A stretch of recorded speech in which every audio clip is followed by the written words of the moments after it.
I bought this beef tenderloin for $9 a pound. If you didn't know, this is where your filet mignon steaks come from. I'm going to show you how to break it down and make a few different meals out of it, and it's going to be cheaper than buying other cuts of beef.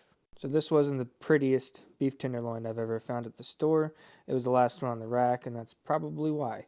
But a little bit of knife skills and some kitchen twine, and it was nothing I couldn't fix. First thing we gotta do is remove some of this silver skin. I'm gonna cut this big chunk off at the end. We'll tie that together and smoke this whole. We'll cut down to about here. From here, I can make little steaks. And with this, I'm gonna cut this up real small into fajita steak meat.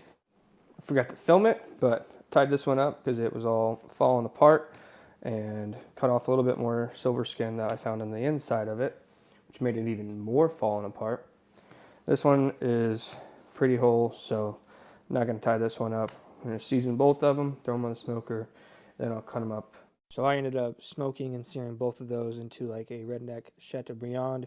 You can cut them up into steaks, and you have filet mignon because that's where that cut of steak comes from. As for this other piece, like I said, we're going to make fajita meat. Loud, sizzling fajitas, just like this.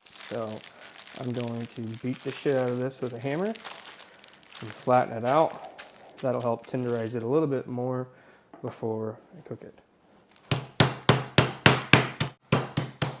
And I don't know what it looks like, but I'm not just wailing on this thing. It's just light hits. It should flatten out pretty easily.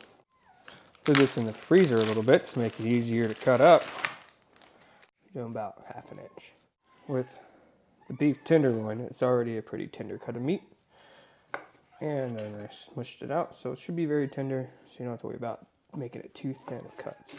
Obviously, $9 a pound is not the cheapest cut of meat out there, but in terms of beef, it's pretty good. Think about it this way. If you would buy like filet mignon steaks, those are going to cost you 20 something plus a pound. And your skirt steak for fajitas is going to be like $12 a pound.